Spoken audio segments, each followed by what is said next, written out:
सवसाहूणं पंच परमेष्टि भगवान के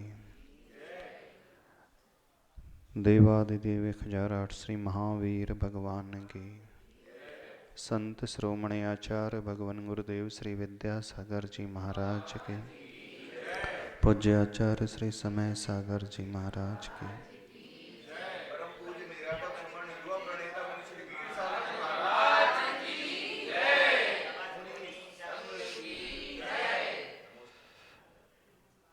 एक सबसे अच्छी विशेषता राष्ट्रीय स्वयंसेवक की नाम में ही स्वयंसेवक जुड़ा हुआ है। दुनिया में बहुत सारे लोग बहुत प्रकार के कार्य करते हैं। कुछ लोग अपने परिवार के लिए करते हैं, अपनी फैक्ट्री के लिए करते हैं, हो सकता है समाज के लिए भी करते हो सकता है अन्य जीव जंतु के लिए भी करते हो, अन्य मनुष्यों के लिए भी करते हैं।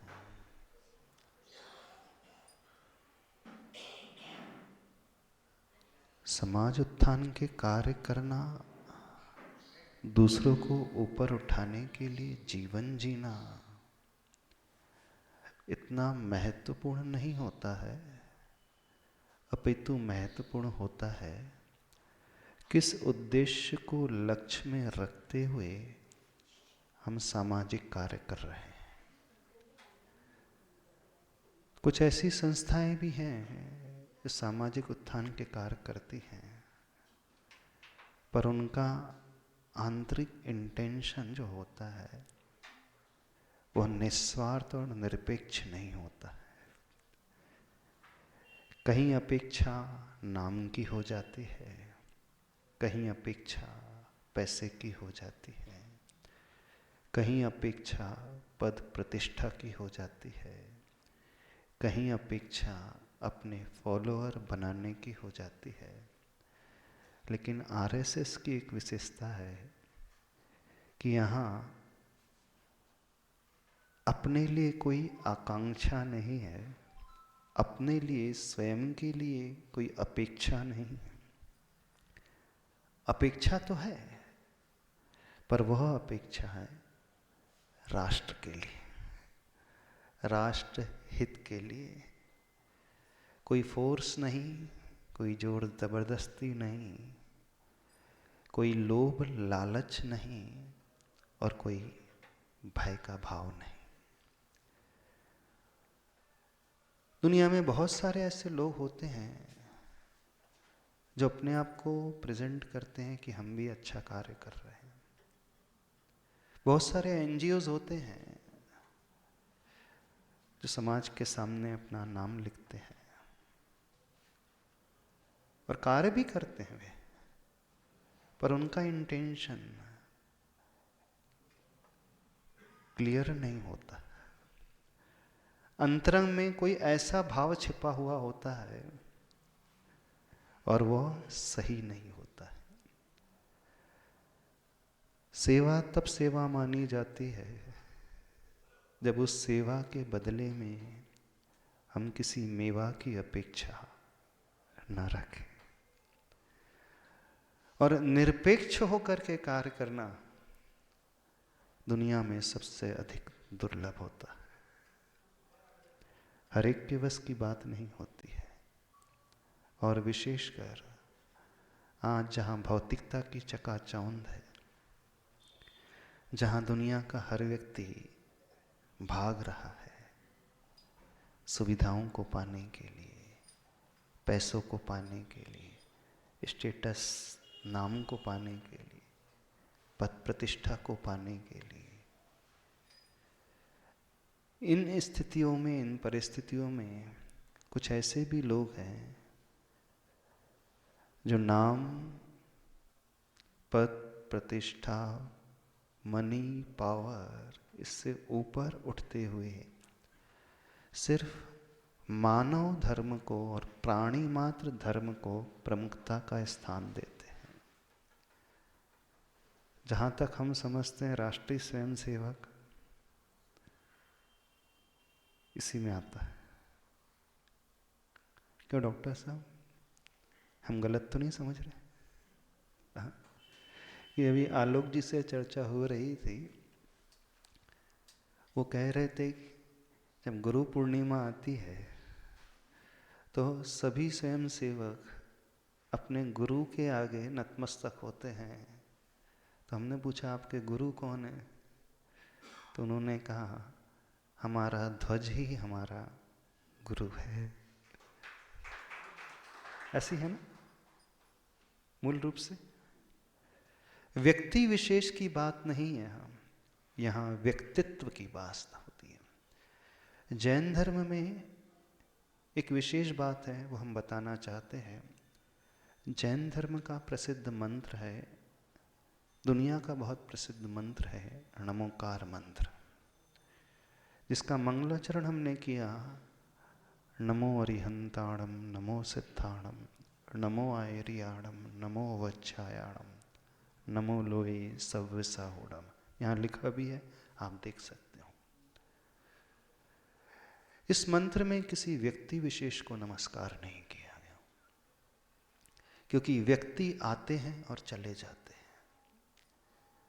जो भी इस पृथ्वी में आता है, जन्म लेता है, उसकी उम्र होती है, अपनी उम्र पर्यंत वह जीता है और उसका गमन उसके पश्चात हो जाता है।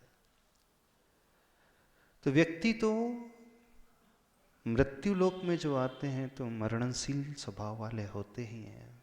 कोई भी अजर अमर बन करके ना आया है और ना आ सकता है। जातस्य मृत्युर्ध्रुवम, ध्रुवम जन्म अमृतस्य च।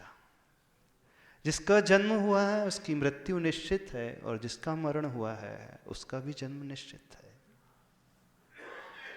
तो ये जो ट्रांसमाइग्रेशन लगा हुआ है, परिवर्तन जो लगा हुआ है संसार के साथ, हर प्राणी के साथ, जीव मात्र के साथ, पर्याय को दृष्टि में रखते हुए अनादिकाल से सनातन परंपरा से लगा हुआ है। ना उसकी शुरुआत है, ना ही उसका अंत है। तो व्यक्तियों का आना होता है, व्यक्तियों का जाना हो जाता है। आचार्य भगवान हमारे गुरुदेव पूज्यवर श्री विद्यासागर महाराज जी, शायद आप लोगों ने दर्शन भी किए होंगे, टिमरनी वालों ने। एक टिमरनी में भी यहाँ समागम आचार्य भगवान का मिला है। आचार्य भगवान की विचारधारा हमेशा से देश की जागृति की रही है, शिक्षा नीति की जागृति की रही है। वो धर्म से ऊपर उठ करके राष्ट्र को प्रधानता देने वाले, जाति से ऊपर उठ करके मानव धर्म को प्रधानता देने वाले, बल्कि मानव धर्म से भी ऊपर उठ करके प्राणी मात्र को प्रधानता देने वाले। आचार्य भगवान की दृष्टि में कोई भेद नहीं, कोई विकल्प नहीं, कोई पक्षपात नहीं। दुनिया में बहुत सारे लोग तो भेदभाव कर सकते हैं, वो कल्याण की बात करते हैं तो उनका कल्याण सिर्फ मनुष्यों तक सीमित रहता है। पर आचार्य भगवान की दृष्टि में कल्याण मात्र मनुष्य ही नहीं, पशु पक्षी चींटी कीड़े मकोड़े एकेंद्री से लेकर पंचेंद्री तक, यानी जिसके भीतर आत्म तत्व मौजूद है, जिस शरीर के भीतर जीवत्व मौजूद है, जिस शरीर के भीतर रहने वाली आत्मा मौजूद है। आत्मा सबकी एक जैसी होती है, सबका पोटेंशियल, सबकी क्षमता एक जैसी होती है, उसमें कोई अंतर नहीं होता है। अंतर जो होता है बाहरी रूप रंग को लेकर के, पर्याय को लेकर के, शरीर को लेकर के होता है। जैसे मनुष्य हैं, अंतर हो सकता है, कोई गोरा है कोई काला है, कोई अमीर है कोई गरीब है, कोई पहलवान है कोई कमजोर है, कोई पुरुष है कोई स्त्री है, कोई धर्म विशेष को मानने वाला है, लेकिन आत्म तत्व में कोई अंतर नहीं होता। आत्म तत्व शक्ति होती है जो शरीर को चलाने वाले होती है। तो शक्ति सबकी एक जैसी होती है, शक्ति में कोई अंतर नहीं, यहां तक कि वो भारतीय है अथवा अमेरिकन है, भारतीय है अथवा पाकिस्तानी है, बांग्लादेशी है, जापानीज है, चाइनीज है, कोई भी क्यों ना हो, सबकी एक जैसी ही शक्ति है। इतना ही नहीं, इवन मनुष्य और पशु की जब हम आत्म तत्व की शक्ति की बात करते हैं तो आत्म तत्व की शक्ति में कोई अंतर नहीं।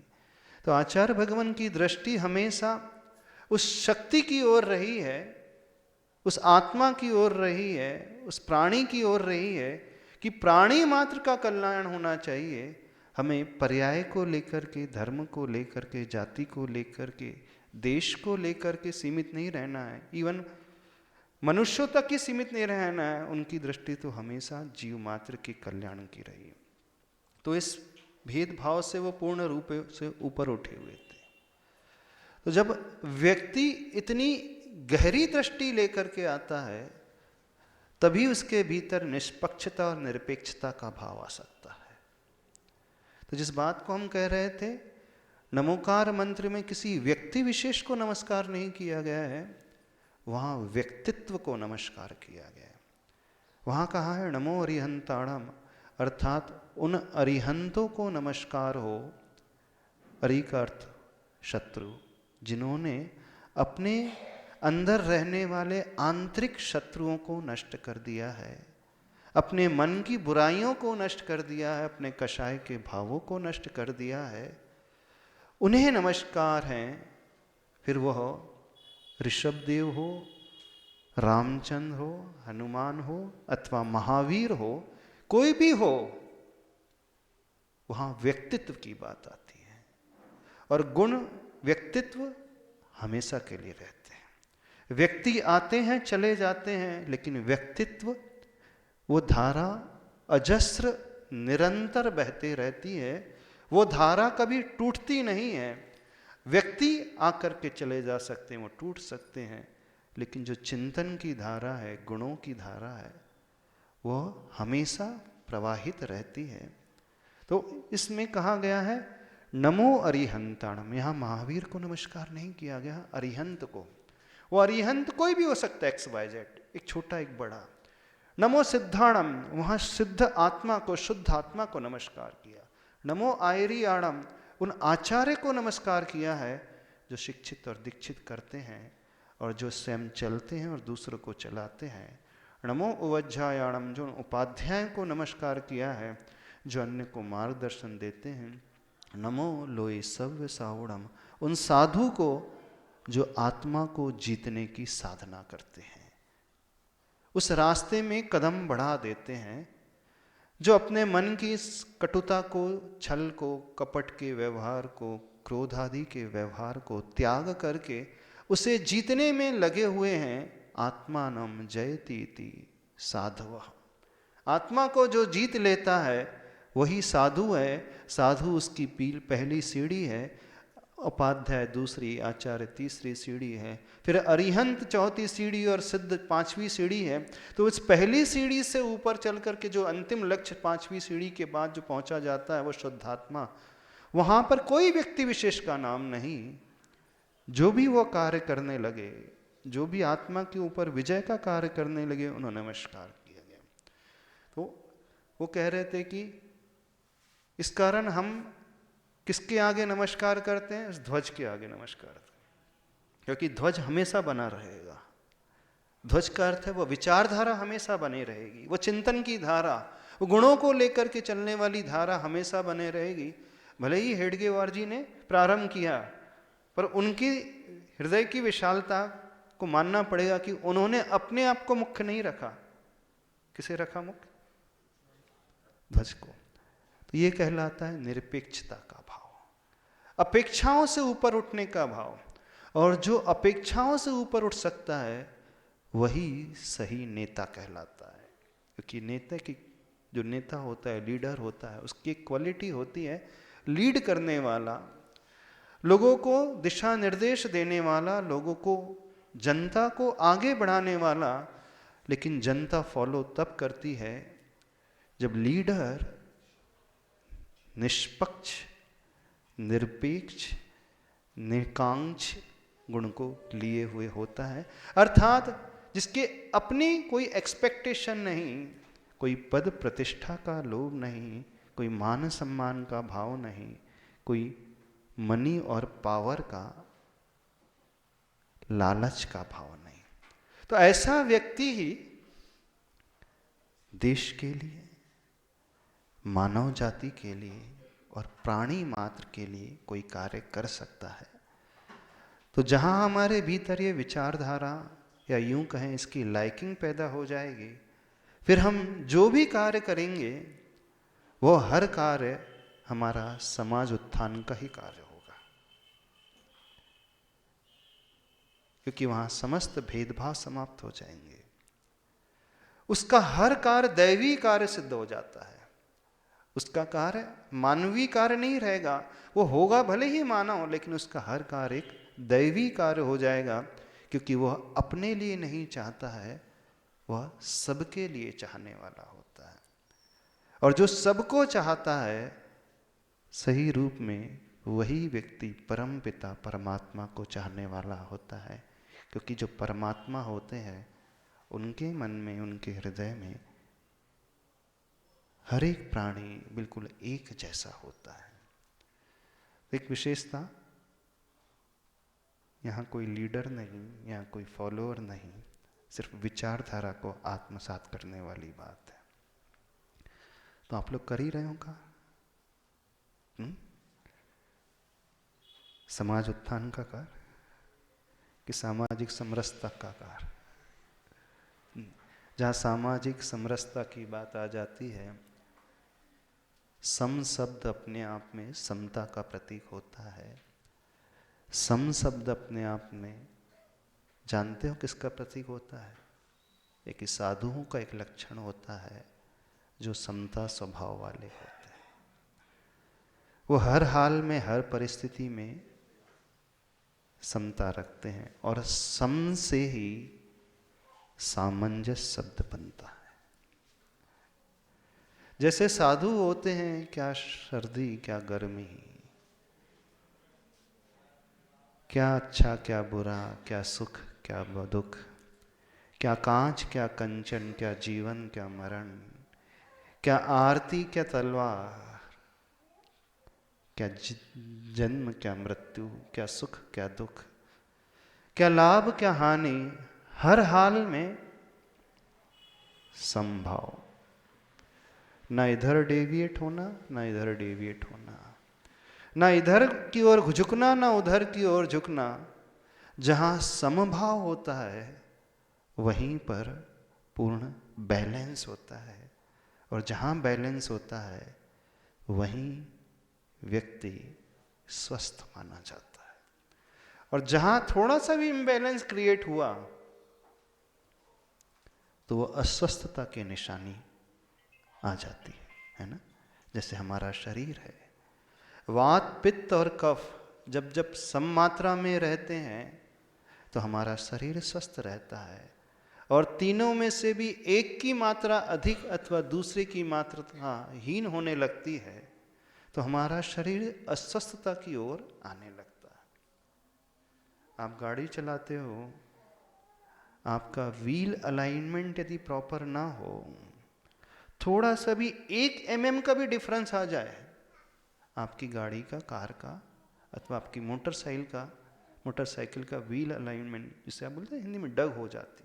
साइकिल चलाते थे पहले बोलते डग, टायर डग करता है। डग करते का अर्थ क्या होता है? थोड़ा सा पीछे वाला टायर एकदम हिलता सा है। तो जहां वो इम्बैलेंस क्रिएट हो जाता है वहीं एक्सीडेंट होने की संभावना बनी रहती है।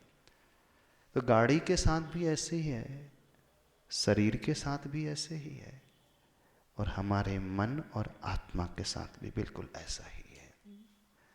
हमारी आत्मा का इम्बैलेंस, हमारे मन का इम्बैलेंस, जब हम किसी से प्रभावित हो जाते हैं, किसी लोभ आदि के चक्कर में आ जाते हैं, अथवा जब हम कषायों से भरने लगते हैं, क्रोधादि का भाव, अहंकार का भाव हमारे भीतर पैदा होने लगता है, तो वहाँ मन और आत्मा का इम्बैलेंस शुरू हो जाता है। और जहाँ इम्बैलेंस शुरू हुआ वहीं शांति भंग होकर के अशांति का माहौल क्रिएट होना प्रारंभ हो जाता है। अब आज की इस प्रतिकूल परिस्थिति में, आज के वातावरण में बैलेंस बनाना सबसे बड़ा चैलेंज है। समाज में बैलेंस, व्यवहार में बैलेंस, नगर में बैलेंस, पर्यावरण में बैलेंस, परिवार में बैलेंस। आप लोग उतना विजन रख रहे हैं कि नहीं? अब भारत देश में बहुत ज़्यादा इम्बैलेंस होने लगा है। विचारधारा को लेकर के इम्बैलेंस, एक वर्ग विशेष को लेकर के इम्बैलेंस, जनसंख्या को लेकर के इम्बैलेंस, पावर को लेकर के इम्बैलेंस ने, जहां हम समता से थोड़ा सा भी स्खलित हुए, विषमता की ओर आ गए, तो हम मन से और आत्मा से अस्वस्थ हो जाते हैं। बस हमें यह ध्यान रखना है कि कहां हम समता को खो रहे हैं, कहां हम समता से विषमता की ओर आ रहे हैं। चाहे वो शारीरिक पक्ष हो, चाहे वो कुटुंब का पारिवारिक पक्ष हो, चाहे वो एक पर्यावरण का पक्ष हो, चाहे वो एक राष्ट्र का पक्ष हो, चाहे वो जनसंख्या का पक्ष हो, चाहे वो विचारधारा का पक्ष हो, अथवा पैसों का पक्ष हो, अथवा सेवा का पक्ष हो, धार्मिक आचरण का पक्ष हो। जहां थोड़ा सा भी डेविएट हुआ व्यक्ति, वहीं गड़बड़ी शुरू हो जाती है। हमारी बात समझ में आ रही है? नहीं आ रही है? कठिन लग रही हो तो बता देना। हाँ, बस हमारे गुरुदेव एक ही बात कहते थे, आचार्य भगवान, साधना वही होती है जहां व्यक्ति हर परिस्थिति में सामंजस्य बैठाना जानता है। जैसे रामचंद्र जी का जीवन जब हम देखते हैं, एक महापुरुष होकर के भी, राजपुत्र होकर के भी, वो हर परिस्थिति में सामंजस्य बैठाना जानते थे, चाहे भवन हो, चाहे फिर वन क्यों ना हो। जब वो भवन से वन की ओर जा रहे थे, तब भी मन में कोई खेद खिन्नता नहीं, और जब वन से लौट करके भवन की ओर, महल की ओर आ रहे थे, तब भी मन में कोई बहुत ज्यादा अहम का भाव नहीं। सामंजस्यता के शिक्षण, उसकी शिक्षा यदि हमें मिलती है, मन की समता हमारे भीतर बाद में आती है।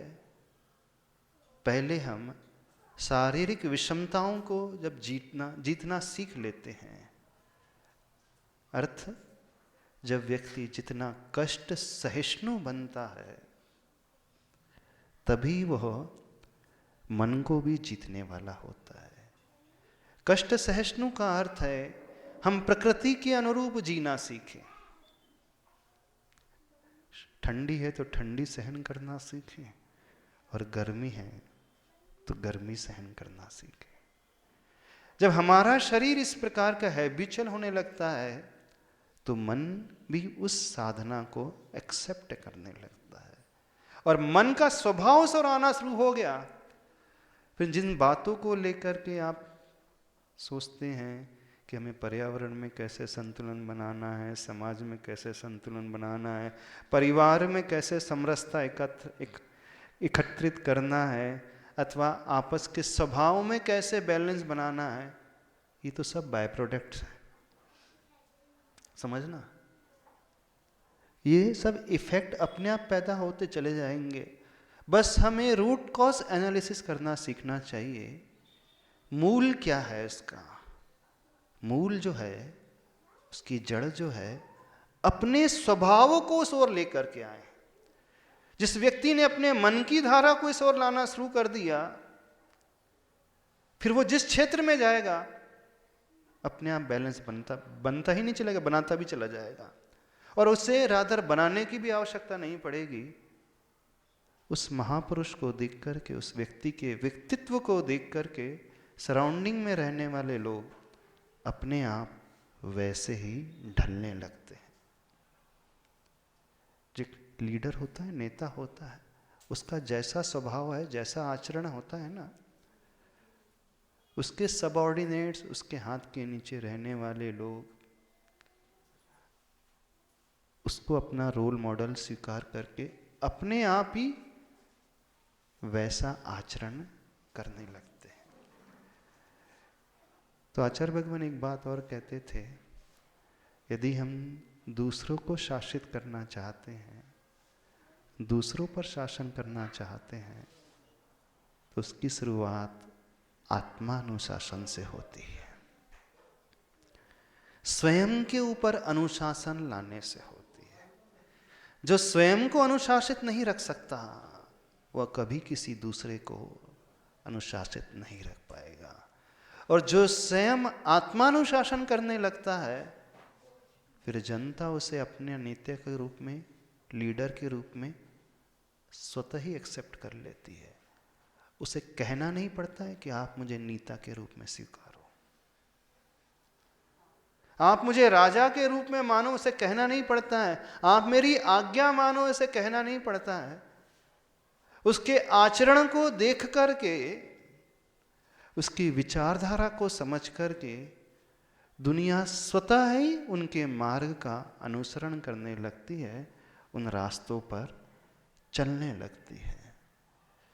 तो हमें करना सिर्फ ये है, देखिए बाहर में तो हम बहुत कुछ कर रहे हैं, बहुत अच्छा पुरुषार्थ है कि हम लोगों को शिक्षा दे रहे हैं कि पर्यावरण में कैसे संतुलन लाएं।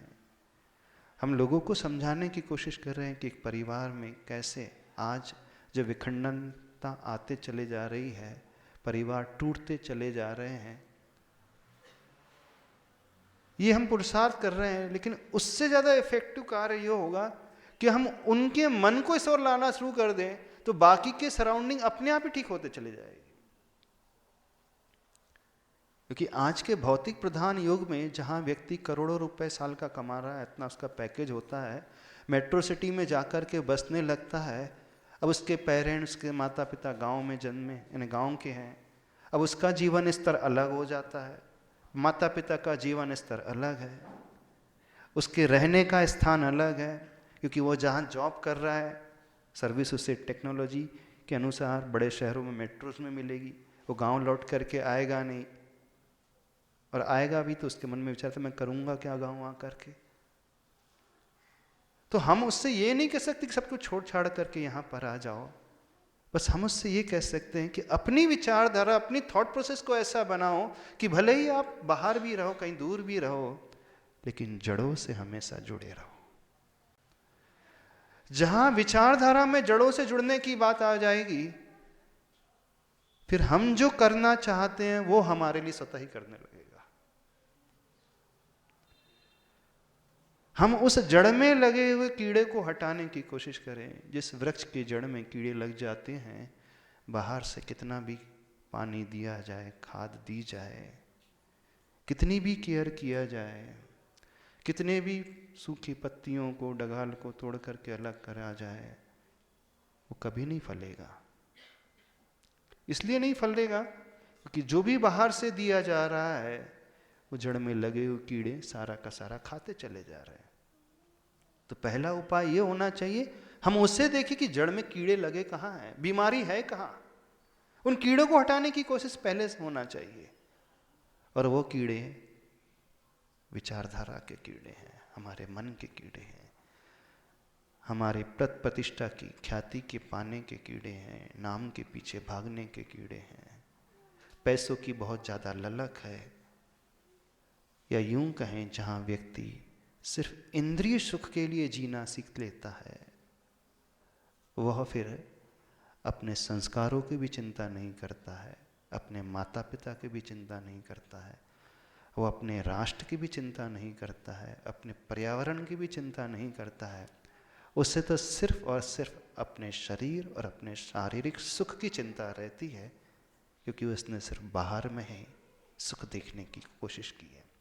दुनिया में इतने सारे देश हैं, प्राय जब भी हम पाश्चात्य संस्कृति को झांक करके देखते हैं, वहाँ अधिकांश लोग शरीर के लिए जीने वाले होते हैं, शारीरिक सुख के लिए जीने वाले होते हैं। पैसा बहुत है, पैसे की कोई कमी नहीं है वहाँ, लेकिन जितना भी पैसा वो अर्जन करते हैं, कमाते हैं, सारा पैसा शारीरिक सुख के लिए स्पेंड कर देते हैं और कुछ नहीं।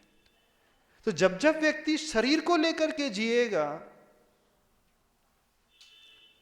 वो चिंता ही नहीं करेगा, और जैसे ही शरीर को गौण करके वो दृष्टि गुणों की ओर, व्यक्तित्व की ओर, आत्मा की ओर लाने वाला हो जाएगा, वो ऑटोमेटिकली सही रास्ते का चुनाव स्वतः ही करता चला जाएगा। तो हम उस जड़ को देखना शुरू करें कि कहीं हमारे जड़ में कीड़े तो नहीं लग गए हैं, और लगे हैं तो भी घबराने की आवश्यकता नहीं है। कोई बीमारी हो जाती है तो वो भी दूर भी हो जाती है। क्यों डॉक्टर साहब, बीमारी की दवाई भी होती है कि नहीं? जड़ में भी कीड़े लग जाए तो उन कीड़ों को हटाया भी जा सकता है। हाँ, यदि कुछ हो जाता है, क्योंकि संगति का प्रभाव होता है, निमित्त का प्रभाव होता है, बाहर के वातावरण का प्रभाव होता है, चकाचौंध का प्रभाव हो जाता है, क्योंकि सभी लोग उस दृष्टि को लेकर के तो पैदा नहीं होते हैं। अधिकांश सामान्य विचारधारा वाले लोग होते हैं, वो वातावरण को देख करके, आसपास के माहौल को देख करके पीयर प्रेशर में आ जाते हैं, उस दबाव में आ जाते हैं, और अपने आप को वैसा ही बनाने की कोशिश करते हैं, अपने जीवन को उसी प्रकार से प्रदर्शन की होड़ में ही लाने की कोशिश करते हैं। तो हमें उससे ऊपर उठ करके मानसिकता में कार्य करना चाहिए, ऐसी हमारी सोच है। ऐसे आप लोग बुद्धि वर्ग हो, समझदार हो, विचारधारा वाले लोग हो, कर रहे होंगे इस दिशा में कार्य, कर रहे हो ना? कौन कौन से कार्य चल रहे हैं अभी? पंच परिवर्तन वाले, हाँ, सामाजिक समरसता, कुटुंब वाले, और पर्यावरण वाले, और स्वदेशी, स्वभाव। जब हम स्वभाव की बात कर रहे हैं, यानी आत्मा के भाव। आत्मा, स्व का अर्थ हम जो है, हमारा चित्त, हमारी आत्मा, वो हमारा स्व है, और उसका भाव जो प्रभावित बाहर से ना हो, जो हमारे अंतरंग से हो, अर्थात जो नेचर, स्वभाव का अर्थ होता है नेचर, प्रकृति। तो एक बाहर की प्रकृति वातावरण वाली, और दूसरी हमारे ही आत्मा की प्रकृति। आत्मा की प्रकृति को हमने लाना सीख लिया तो बाहर की प्रकृति तो वैसे ही आ जाएगी, क्योंकि नजरें बदलती ही नजारे बदलने लगते हैं। जैसी दृष्टि वैसी सृष्टि स्वतः ही होने लगती है। दृष्टि हमारी भीतर से बदल गई तो उस दृष्टि के अनुरूप हम सृष्टि को भी अपने आप ही बनाने लगेंगे जैसी वो होना चाहिए। बस इस विचारधारा में कार्य करें, और यह भी देखें कि कीड़े कहाँ कहाँ लगे हैं, उन्हें निकालने की कोशिश करें तो बहुत अच्छा परिणाम निकल कर के आएगा। आप लोग कार्य कर रहे हैं, बहुत अच्छा है। और सबसे बड़ी विशेषता निरपेक्ष होकर के, तो निरपेक्षता जहाँ रहेगी, व्यक्ति अंतिम क्षण तक कार्य करता ही रहेगा, और दूसरों के कल्याण के लिए उसे सोचना नहीं पड़ेगा, वो उसके स्वभाव में आ जाता है। क्योंकि भगवान महावीर ने कहा है कि हमारा आत्मा का स्वभाव करुणा ही होता है, और जहाँ भीतर से करुणा पैदा हो जाती है, वहाँ वह व्यक्ति दुनिया के हर इंसान को अपना जैसा ही मानता है, अर्थात एम्पैथी उसके भीतर स्वतः ही पैदा हो जाती है। और जहाँ वो एम्पैथी यानी आत्मीयता की भावना पैदा हो गई, तो स्वतः ही उसके दुख को स्वयं का दुख समझेगा, उसकी पीड़ा को स्वयं की पीड़ा समझेगा। तो जैसे हमें कोई पीड़ा हो जाती है, शरीर में वेदना होती है, रोग होता है, तो हम उस रोग को दूर करने के लिए डॉक्टर की तलाश करते हैं। अब जब हमारे मन में ये भाव आ गया कि उसकी पीड़ा उसकी नहीं, उसकी पीड़ा तो हमारी पीड़ा है, तो हम अपनी पीड़ा को दूर करने के लिए प्रयास करेंगे। आचार्य भगवान ने एक बहुत सुंदर छोटा सा हाइकू लिखा है, कविता है, जापानीज छंद है हाइकू। पर की पीड़ा अपनी करुणा की परीक्षा लेती, पर की पीड़ा अपनी करुणा की परीक्षा लेती। अर्थात हम कितने अपने स्वभाव में हैं ये तब पता चलेगा जब किसी पर पीड़ित को देख कर के हमारे हृदय की करुणा जागृत हो उठेगी और वहीं से धर्म की, या यूं कहें मानव धर्म की शुरुआत होती है। ठीक है, कुछ पूछना तो नहीं? कुछ प्रश्न हो तो।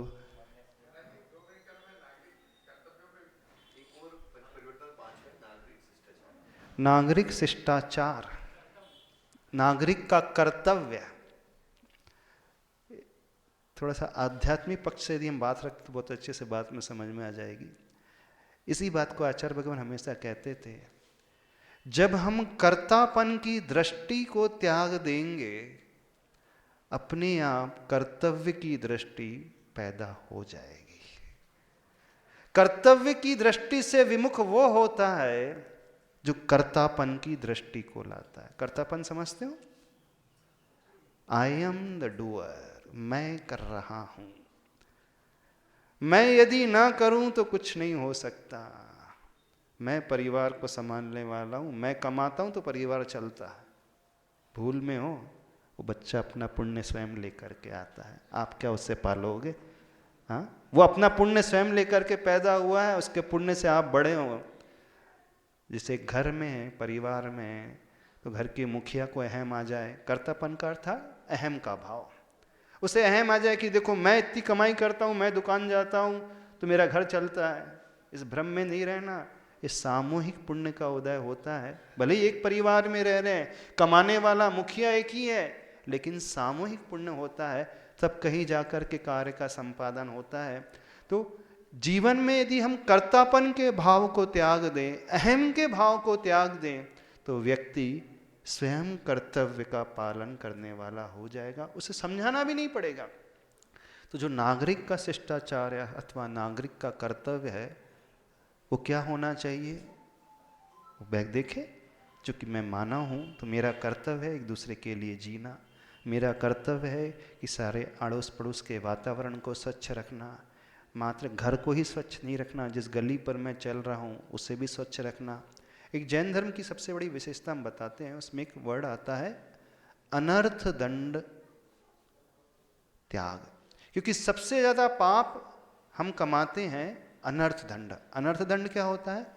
अननेसेसरी की जाने वाली एक्टिविटीज, जिसकी उपयोगिता नहीं है, उन कार्यों को हम करते चले जाए। फॉर एग्जाम्पल, अब आप घर में बैठे हैं, उपयोगिता नहीं है, लाइट चल रही है, आपको उपयोगिता नहीं लाइट की, फैन चल रहा है तो चल ही रहा है, कूलर चल रहा है, एसी चल रहा है तो चल ही रहा है।